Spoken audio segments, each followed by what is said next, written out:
What's up, YouTube? It's FitzBro, and we've got the brand new patch notes for Season 6 of Age of Empires 4. That is going to include the 6 new civilizations, the new maps, the new game modes, all that fun. And as you can imagine, there are plenty of balance changes for your vanilla civs, some mechanics in the game, and there's ones you are going to particularly like, so make sure you stick through the end because you don't want to go out on ladder and get surprised by what you're about to see. Now, if you're new to the channel, make sure you subscribe because I'm going to be uploading civilization overviews for every single civilization as soon as I'm allowed to. And I'm going to be bringing you build order guides for those civs.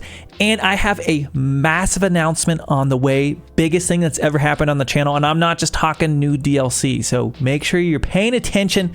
Let's go through our patch update 9.1.109 of Age of Empires 4. And we have Twitch chat down here and they'll be saying hello to you. Okay, let's see what we've got. I'll give it a little bit more zoom there. Okay, fall is in the air and our upcoming major update for Age of Empires 4 Anniversary Edition. Is this now the anniversary of the Anniversary Edition?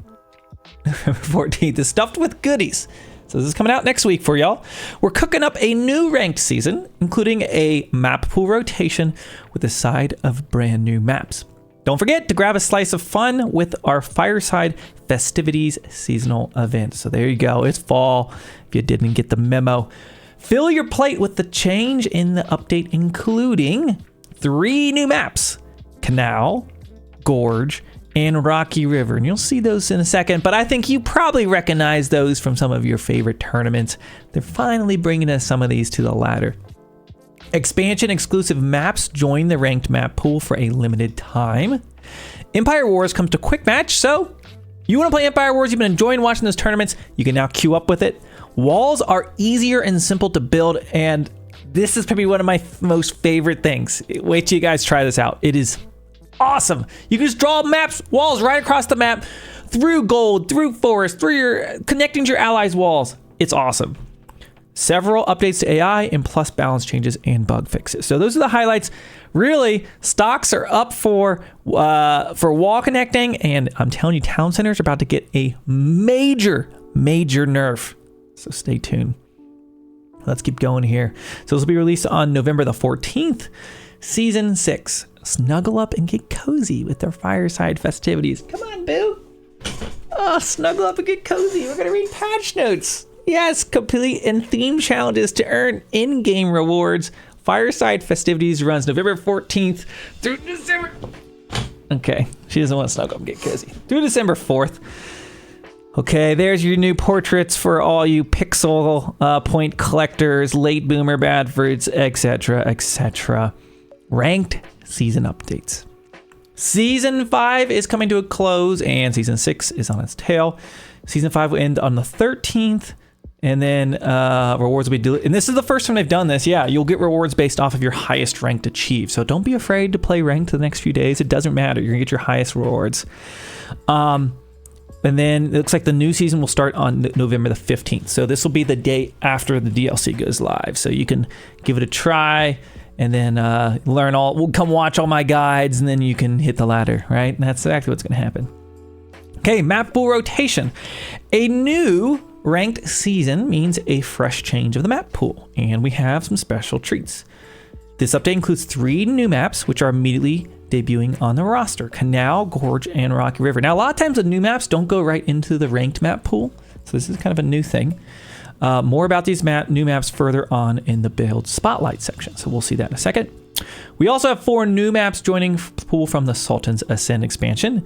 While these maps will normally be exclusive to owners of the expansion, everybody gets to play them, it looks like, for a limited time. So if for some reason you're unsure about buying an expansion, and I don't know why you possibly could be, hit up chat. We'll get to the expansion. We'll Venmo you a few pennies. You'll want to pick it up, trust me.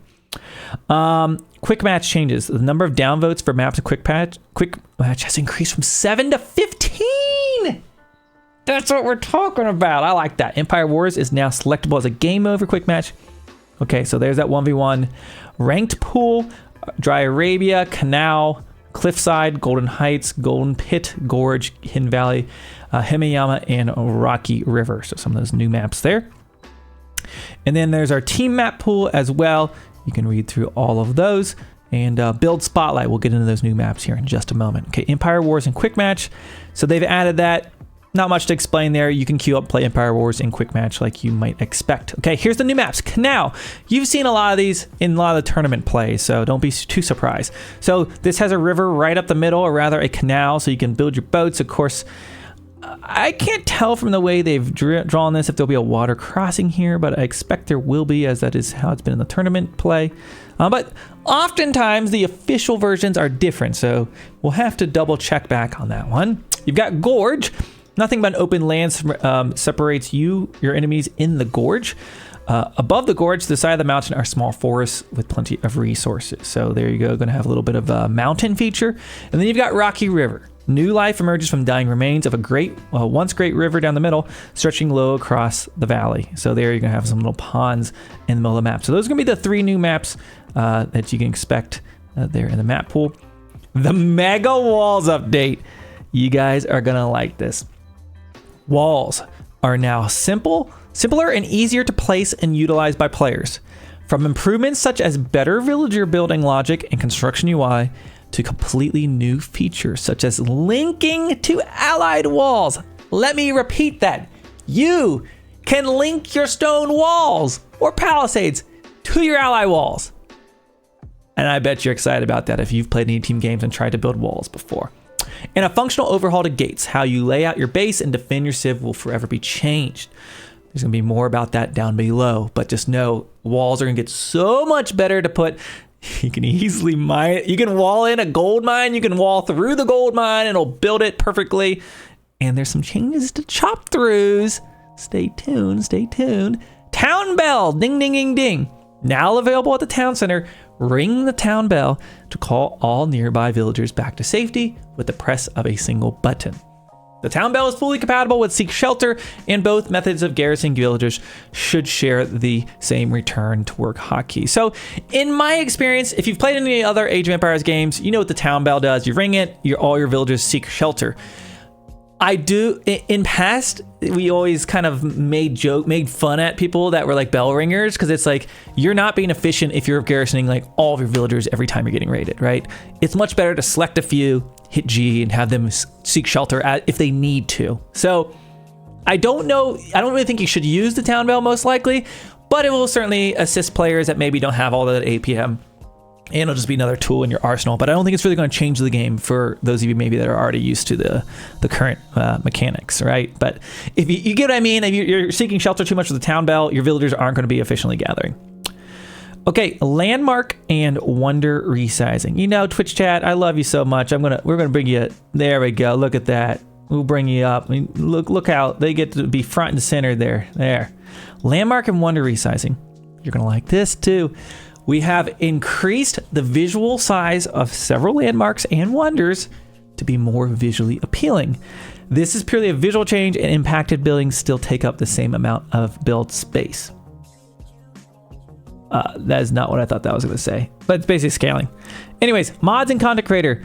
Added a progress bar. I don't know. Anyone else still messing with that? Yeah, your wonders are going to get taller, essentially. Yeah, that's what you're going to see there. Gameplay. AI updates. I am not going to bore you guys. Well, let's see. AI build. No, I'm not going to bore you with all the AI updates, so you can peruse this if you want. I'll have a link down below in the description. You can see if you like playing against the computers, maybe that'll be of interest to you, but I only play online against players. Okay, so here we go. Art of War. So some changes to the Art of War there, just some small changes. Campaign on all platforms. Looks like some bug fixes for the campaign, and as well as for console. Caster Observer mode. Replace Sacred Sites banner with the one using gameplay. Oh yeah, because it was too big. Fix an issue in caster mode to ensure there's sheep count. Okay, fix issue. There's one thing missing here, guys. Amongst all of the things you should be excited about for the new expansion, the caster mode has been left in the dust since it was introduced a year ago when they released it with the Malians and Ottomans. We still do not have Roost Bounty on UI. We still don't have Vizier on UI. We don't have a team mode. Like, where has the Capture Age team gone? It's like they're just have been moved off the project. So I will say, maybe one of the only disappointing notes I will say about the upcoming expansion is the fact that they have completely neglected the caster mode. And talk about the mode that's probably gets the most visibility. Thousands of people watch the tournaments, and the caster UI has not received updates. So that's the only thing I will say is probably leaves much to be desired. Lash, thank you so much for the raid. Welcome, Raiders. We are covering the new season patch notes, and we've just barely got started, so you're not too late. So welcome, Raiders. Say hello to YouTube. Empire Wars is now a selectable game mode for quick match, so not surprised there. Hotkeys. Added landmark hotkeys when selecting an age up option from the menu. These hotkeys are also remappable, so some more ways to play the game how you want with your hotkeys. New hotkey rebinds available for production of siege towers and battering rams. So some small changes here and there for those hotkeys. Nothing really like stands out to me super crazy there. I haven't been having a whole lot of issues with my hotkeys personally. There's a few I would like to be added, such as the like select all of my selected unit hotkey, which is in other Age of Empires games, but they have not added that. Yet, ever, I don't know. Masteries. So they fixed some of the masteries once again for you pixel point chasers. You might be interested in reading that, but we're going to keep moving on. UI and menus. Change the logic used by the minimap so that enemies' units are layered on top of allied units. Fix an issue where some transparent areas of the UI during the minimap could not be clicked past. I have heard people report that, so that they're having issues like clicking around it. Visual flickering that was happening on sacred site control zones. Fix the issue where team colors appeared incorrectly when the graphics were low. The UI narrator will now name the player's color selection within lobbies. Selection box would remain. I want to skip over these, but there could be one little one they add that could change a lot, right? Fix an issue where the selection box would remain on screen after removing units from a control group. Unique abilities for civs now have purple highlighted background. Oh, this is a nice one. Yeah, the unique abilities are going to be purple, so they're going to stand out in the UI, and you're kind of know like that's what's going to be different about the civ. So I think that's a nice little change there. Villager count on resources is now aligned vertically with the idle villagers count above it in the UI. Player match statistics now properly report the number of custom games played in one, because they do now. Fix an issue where players appear in offline friends bar when they're online. LOL. Fix a display issue in the history tab for skirmish matches that have been save loaded.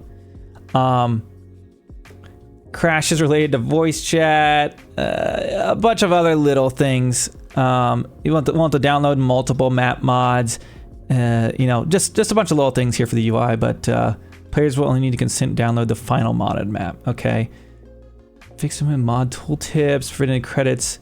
Yeah, we're gonna skip through this. Let's get to the good stuff. There's the UI menus for you Xbox lovers. Rest in peace. Maps. General map changes. Players starting resources generate any more consistent distance from their landmark town center across all ranked maps. What does that mean? The new distribution aims to eliminate instances where one player gets their gold safe in their town center's firing range while another player does not. So that can only be a good thing. I'm happy about that. It is no longer possible to forcibly tunnel. Whoa, hold on. You guys sitting down? Are you sitting down for this one? It is no longer possible to forcibly tunnel through wood lines by chopping trees and moving past them. Chopped trees now keep the same movement blockers as when they are part of the wood line, and only once they are fully harvested do they allow for movement to reach the trees beyond them. What does that mean? You can no longer chop down the tree and walk around the wall, which is what people have been doing forever. You've got to actually consume that tree. This also means on maps where perhaps you're going to tunnel like through the middle, like the big wood wall, you're going to have to actually chop and, refine, get rid of that tree. So that is a huge, huge change to how walls have been. You're not gonna be able to chop through and build a tower in your enemy's wood line. It's gonna be harder probably for French knights to raid in through your wood line that you've chopped through, because it's probably gonna take a little longer to chop through because you have to remove that final tree. So I see some people saying bad change in the chat. I would probably disagree with you. I like the change. I don't think it's any fun when I've built a wall and then suddenly like their villagers chopped one tree and now their whole army is in, and I just spent all these resources on this wall that now mean nothing. Now, is it a bit of a buff to walls and turtling? Sure, which is always a ongoing tug of war. But I think it's generally a fun experience that when you wall up your base that it is actually walled. You can't get through the trees. You can still, of course, consume the tree. Felled trees in a dense forest are easier to select in Mediterranean, Asian subtropical, Asian temperate, and Gobi Desert biomes. The game's not about chopping trees in the opponent's base, it's about medieval siege. Thank you, Tony, that's it. Who doesn't love chopping trees? That's how you get big and strong. Fixed a bug where the lobby host had a disproportional chance to spawn in a pocket position on maps. Oh, where players spawn in a ring. I didn't even know about that. Oh, that's big. Fixed a visual issue with the golden map border. Fixed visual issue with the dense forest, sometimes block vision after being fully harvested. I've seen that, I think. Fixed a bug in the skirmish preset threatening the west where the generated map was too small. Okay, so tree changes, sound off. I see Twitch chat saying it, but YouTube, do you like it? Do you dislike it? It's coming out either way, so no more chopping around the walls. Map-specific changes. Black Forest. Show of hands, who is still out here queuing up with Black Forest? Black Forest is going to be turtlier than ever now because apparently you can't chop around. It used to be in the pool when the game first came out, if you guys remember that. But I personally have not played Black Forest in forever. They've made some changes, as you can see here. Boulder Bay, I think, is popular with people who like to play water maps. Myself, don't really like full water maps. I don't really play Boulder Bay, but in team rank modes, should no longer have one team spawning to the right of the water when another team is landlocked. Danube fixed an issue where on micro maps, player could spawn with a neutral trade post within the landmark's town center's firing range. Dry Arabia fixed a map generation issue where villagers could spawn stuck inside of wood line in team games. I haven't seen that. Four Lakes fixed an issue on Four Lakes where sometimes large stone and or gold deposits would not spawn on the corner islands.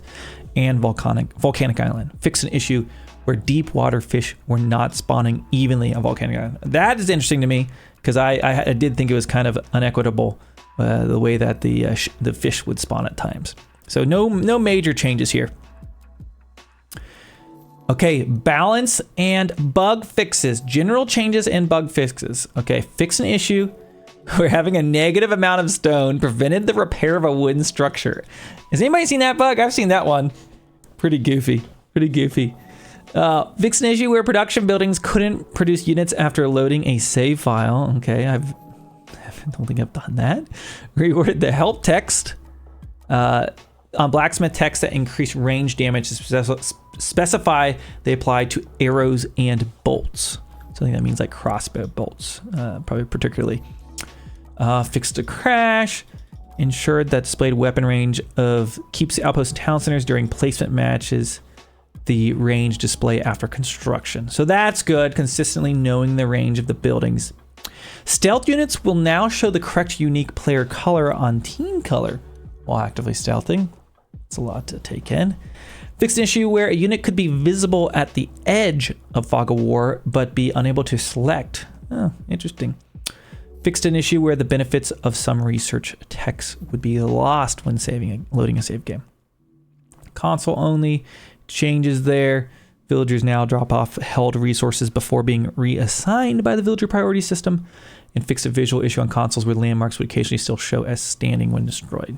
Okay, victory condition updates. The sacred victory timer now pauses while enemy units... Okay, now hold on, pay attention, guys. This is really important. If you didn't know, you can win the game, right, by having all the sacred sites and the timer goes down to 0 and you win.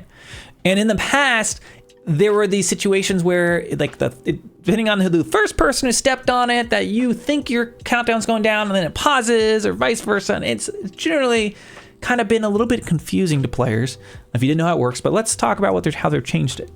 The sacred victory timer now pauses while enemy units are standing on a sacred site, regardless if ally units are also on the sacred site. So before, if you were on the site before they got there, it would just keep going and you could win the game. So basically, if you never lost control of the sacred site, you could just win. Now, if you touch that sacred site at all, it's going to pause. And that's a big change. And, you know, those players out there that don't watch FitzBro's patch notes breakdown, they're going to miss this detail, and then they're going to lose a tournament game and be crying, confused why their sacred site timer paused. And you mark my words, it's going to happen. Wonder cost now scales based on map size. This is what I thought it was going to mention up above. I don't know why it was like wonder changes and they didn't talk about it. Okay, so look at this. Depending on the map size, the wonder costs are going to be different. So look at this, 5K for micro, 6K for small, 7K for medium, and 8K for large and larger. So that's a big change. Before it was just universal, same cost for wonders across the board. So more map, more resources, larger wonder. That also means like when you're in team games, it's not going to be the same cost, right? Depending on the map size. So pretty cool there for the wonder changes. Let me know what you think about that, as well as the sacred site timer. Balance and gameplay changes for all civilizations. Okay, coming on up. You guys ready? Here we go. Super town center nerf coming up. Here we go. Now landmark town centers. Oh, sorry. Non-landmark town centers. That would be the second or third town center you build, or fourth, or fifth, or sixth, or if you're opposite. Your secondary town centers range has been reduced from 8 to 6 tiles. Your non-landmark town centers garrison space reduced from 10 to 7. So you're gonna have less range, meaning if you're trying to raid a position where they've built maybe a forward or side wherever town center, it's gonna be easier to get closer to that. Think about longbows particularly, or archers, right? Poking in to take shots. And you can only fit 7 villagers in that town center. So you can't put 10 vills. That means it's gonna be easier to run through with horsemen or knights or archers or whatever it's going to be, and it's going to be, you're more likely going to be able to pick up villagers earlier on, and it's going to punish those civilizations that maybe opened with a second TC and they were just relying it for like naked protection without building up any army. Definitely don't have naked protection, guys. Don't forget that. Developers note, economic expansion in feudal age has been the meta. Yeah, you think, for a long time. We're trying to create a better balance between the 3 strategic paths: economic expansion, fast tech, and military. Currently, there's not enough counterplay constructing a second town center because it is too effective as a defensive building. So, the only caveat I will say to this is, while it does make it weaker, right? And I think that's probably a good move. I get nervous when there's multiple nerfs to anything, because just a little nerf can go a long way. Doing multiple nerfs is where you can start to I get a little nervous about what could change. What makes me particularly nervous is there are a few civilizations, Delhi comes to mind, that is very effective staying on 1 TC and going aggro.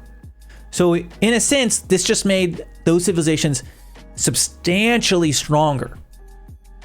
And there's some civs that were supposed to be more of a turtly, slow-moving, building up civilization, right? And now they just got a lot weaker with these town center expansions. So, where is that going to tilt the scale with some of those aggro civs that maybe have gone away with the 1 TC builds?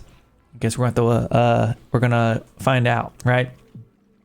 Defensive structures and emplacements now attack at the correct speed indicated. Great, good. Bug fix. Bombards and cannons properly deal damage when units attack ground.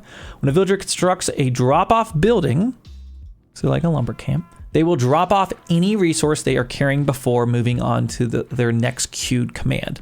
So some of you might be scratching your head on this one. I think this applies to, if you didn't know, if you're carrying food and you go and you build a lumber mill and you finish it, your resources would drop the food off there. But if you had shift clicked it, they wouldn't, and they would just go start chopping wood and you'd lose that food. I think this is what that is specifically addressing here. Fix an issue where units could sometimes use torches against other units or melee weapons against buildings. Okay, and scout weapon information now correctly displays on their UI tooltip. So a lot of little changes there. The biggest one probably being the town center change. Let me know what you think about that down below. Naval updates for all civilization. Fishing boats, line of sight has been reduced by 3 tiles, and their health has been reduced by 25. Delhi fishing boats' health has also been reduced a little bit. Ruse as well. Heated shot arrows now restart the burning effect timer when hitting an already burning naval target. So that's just a little change there. So less HP and line of sight for fishing ships. Wall updates. So we kind of touched on this before, but here we go. Even more. If you didn't already like the walls, we're going to build it and we're going to make your villagers pay for it. Placing walls is easier than ever before. Dragging walls over obstacles in mines, trees, whatever it is, will automatically split the wall into 2 or more sections, allowing you to wall across multiple blockers with a single order. So before, you'd have to build wall segment 1 and then click it again or queue it up and build wall segment 2. Instead, you just go, you can drag a wall across the entire map and it will do it now, making it easier to do. Easier to wall? Does it make people more turtly? You can't chop around. Let's figure that out. Villagers build smarter. Instead of constructing bastions last, villagers will build walls from end to end, starting and ending with the bastion pieces. So no more of that nonsense, them running around walls, deleting wall segments, and all of that shit. You're not going to have to do that. Palisade mid-wall bastions are no more. So you're not going to need that with Palisade wall. This means you don't have to manually cancel them for resource bank anymore. Bastions on the end of the palisade still exist, but cost no resources and build instantly. So for those of you who perfected your wall segment deleting at the end, congrats, you don't need that skill anymore. It's just going to work how you would expect it to do. All static resources can be used as part of a wall. So that's what I was mentioning. Building a wall across a gold mine, stone, berries, whatever, will completely block navigation so that resource acts as part of the wall. We've added new gap. We've added new gap fills, small walls that extend from walls and pieces to help clearly show what is and is not walled off. What this also means, though, where, think about chop throughs with forests, how that's always been impacting walls. If you mine out a gold mine that you had previously walled through, that's gonna be a gap in your wall. If you wall through berries and you gather those berries, that's now a gap in your wall. So you're gonna have to watch out for that. While the wall building will be easier, you gotta be aware of if you use some of these natural resources that you might gather over time. Connect walls with other players, and this is just awesome for the team game experience. It is possible to join walls together, making walling with your teammates far easier than before. And stone walls connected in this way do not create walkable bridges between them, but do work together to block navigations. Okay, interesting. Stone walls connected in this way do not create walkable bridges. Making walling with humans. Interesting. Okay, walls can now be placed closer to blockers. So let's just read it and I'll explain what it means. Previously, a one tile clearance was required between resources, sacred sites, etc. This has been reduced so that it's possible to wall right along the footprint edge. However, it is not possible to wall in such a way that buildings can be used to block navigation to keep consistent with the buildings are not walls design goal. So this basically means that you can wall like directly around a gold mine, like right around it. You don't need any gap, right around the sacred sites. A little buffer deli there. It's gonna be easier than ever before. You also can wall directly around a town center, no gap.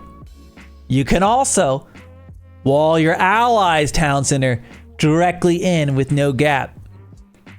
So a little bit of opportunity for griefing, I would say. Hopefully you guys don't get any crazy ideas. But those are just some of the possibilities of what you're gonna be able to do with these new walls.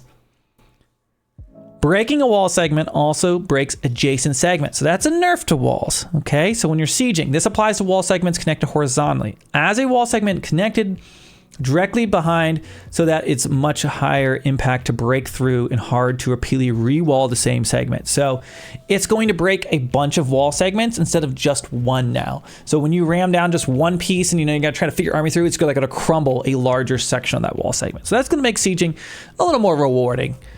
Gates are now omnidirectional, meaning that they no longer require placement in a particular direction. Man, that's a big change. So before you could pass through the gate one side and get on top, right? But now they're omnidirectional. Owned and allied units can use gates to climb onto the wall, but enemy units can no longer use gates for access. I have something really sad to share about that. So, if enemy units can no longer use gates to get up and down on walls, everybody's most beloved siege unit, the Siege Tower, that is already one of the worst units in the entire game, is now utterly useless. You can get on top of the wall and hang out there, but you can't get into the enemy base anymore.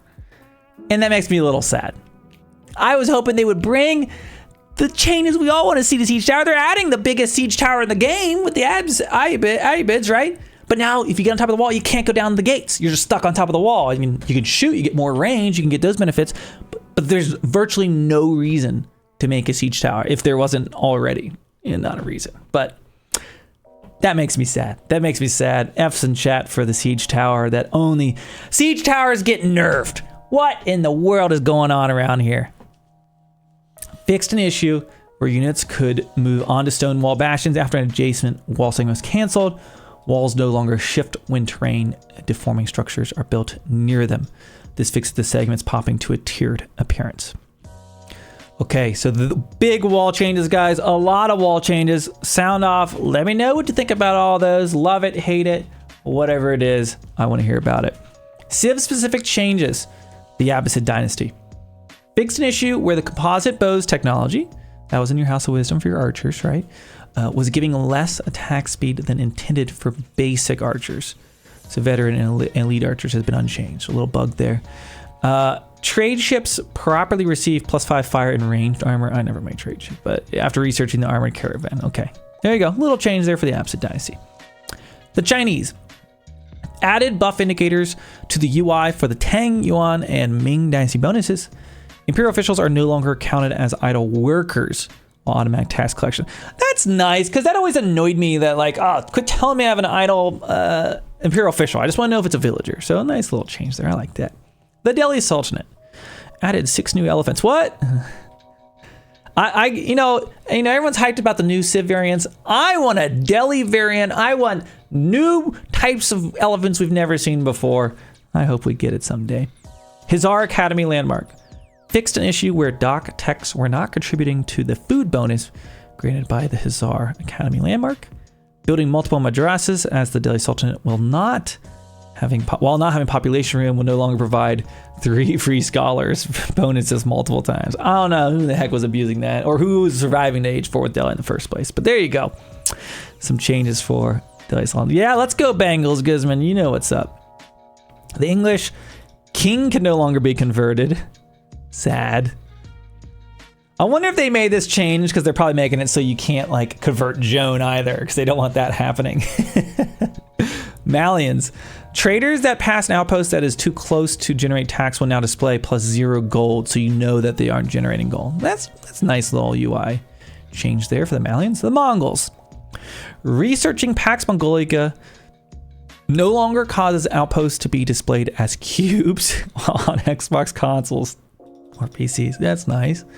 The Khan will now respawn at the same position near the landmark town center. Fixed a visual issue where a few Mongol buildings had misaligned textures. Fixed an issue where the Mongol building would cancel unpacking if passed through the area where another building was unpacking. So that probably is a nice little change there if you've had issues with unpacking your Mongol buildings. Okay, let's go on to the Rus. Kremlin landmark. Okay, supply tickets now adhere to their 80-second recharge timer. Supply tickets now adhere. I don't entirely understand that one. Levy all militia now costs the correct amount of food. Assuming it was too cheap before. Corrected an issue where militia would expire after 8 seconds instead of the intended duration.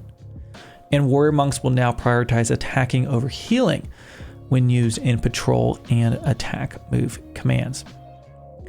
Okay, guys, those are all the big changes there for all the civilizations, all the mechanics we talked about. There's some known issues with the DLC, but I'm not going to bore you with that, as you know you have not played that yet. But that is pretty much going to be it as far as our balance changes for Season 6. Of course, you know, balance changes, Yalance changes, I don't know. We've got new civs coming, 6 new civs. This is barely going to scratch the surface of what you're about to experience And I see people asking for the link to the balance changes. Here they are. And if you're on YouTube, it'll be down in the description. But let me know. Sound off. I think the biggest thing that stands out for me, town center changes. We've got walling changes. Those things are massive. The sacred site timer change. People are going to miss that detail, but that is absolutely huge. And I hope you guys are excited about this new DLC.